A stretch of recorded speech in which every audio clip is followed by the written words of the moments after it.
September 6th. Happy birthday to me. It snowed yesterday for the first time, but it's warm and rainy today, and of course I find myself wondering if that was our last one, our last snow ever. I'm like an apocalypse junkie. I'm also nothing but weepy, and all I can do is pace. I still have no idea how to live with all of this. So I take a break and hole up with last year's birthday present, the complete box set of Lord of the Rings.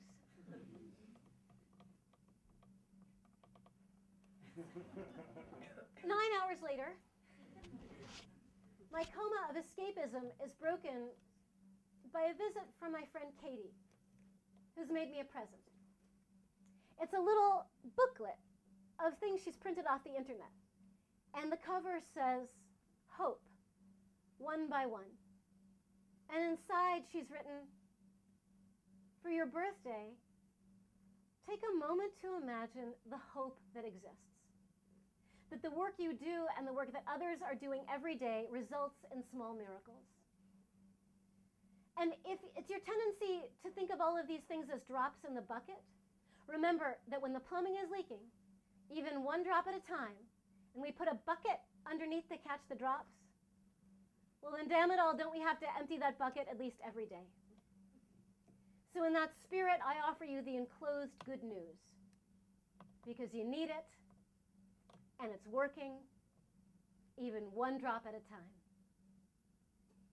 And what she's made me is incredible. It's full of great articles on green energy and waste transformation and sustainable architecture. It's all kinds of inspiring trends. And while I read about this stuff all the time, maybe it's the force of Katie's emphatic note, or the cumulative effect of dozens of pages of good news, or maybe it's spending all afternoon watching Viggo Mortensen kick Mordor's butt. But whatever it is, it tips a little tipping point in me. It dries up my grief, and it lets me hear something that Sam says to Frodo at the end of the Two Towers. That no matter how bad things get, there are some things in this world worth fighting for. Like this world. So, the boycott continues, the Gaia program gets implemented, they sign the treaty, and amazing things happen. They turn soy into plastic, they put solar panels on backpacks, they create zero-carbon communities, and they ban bottled water, and they ban plastic bags. They make their paper from quinaf, and their clothing from hemp, and they floor their homes with bamboo, and insulate them with recycled denim. They make their agriculture organic and local, and they ride their bikes everywhere, and they expand their train networks, and they recycle absolutely everything. And while it might sound like I'm talking utopia here, none of it is fictitious.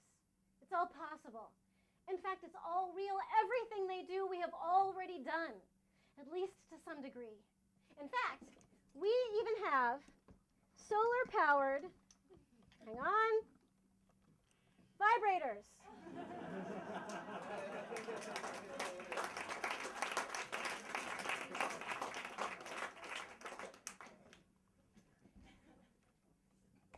But what they also do is the hardest, most radical, and most necessary thing of all.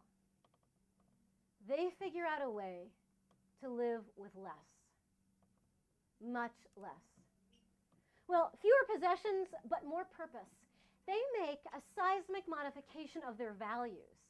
So the kind of success they celebrate isn't the individual accumulation of wealth and toys and power, but the collective reduction of all the resources they use, and the collective elevation of the entire global community. Human, plant, animal, mineral, the complete Gaian ecosystem, to a place which will let them all flourish, clean and whole. And that is our big bottom line question. Can we do that too? And soon. Well, while you're thinking about that, I got one more scene. At long last, the day arrives when all their goals are achieved. It's beautiful, it's exciting, it is totally inspiring, and Lissa calls an end to the boycott. And of course, everyone immediately starts getting it on. Except for Lissa and Jack, who wait an extra day to make up for their bargain sex. Finally, though, they're both face to face. It's a nice camera angle. They're really well lit and closing in when, hello, it's the frog. It is the frog, and I am glad I did not get here a few minutes from now. Inigo, where have you been? What happened to you? I did not have the energy to stay with you, so I went back to rest. And I have been working with my frog people. We have been very, very busy. Have you tree frogs been hopping around in our heads? We have been assisting. No frog is too small to be of assistance. But I am not here at a good time. I will go. Well, will you be able to come back? I do not think I will be able to. I am now very old for a frog. But know that we are all grateful, all of us. Except the cockroaches. They were hoping to get the place to themselves. And we welcome you back to the family of the world. And with that, Inigo fades away. Lissa and Jack turn back to each other, and we move into the film's final montage. It is a montage of love. Just a worldwide hump fest, which goes from couple to couple, city to city, country to country, until the camera pulls all the way back into space, and we see a beautiful gem of a blue-green planet, which is throbbing just a little bit. And with the force of all that great sex mojo, all the snaky kundalini vibe that's come into the world, all the blown open hearts and exploded minds and utterly selflessly devoted souls, it becomes a rapture. But not the end of days, the beginning. It's a rapture of love. It is a rapture of healing and wholeness. It is a rapture of blazing, unquenchable hope. And to all of you here, and everyone you meet, and everyone you know, that hope is for you to rekindle your fire and keep you in the fray. Because there are some things in this world worth fighting for.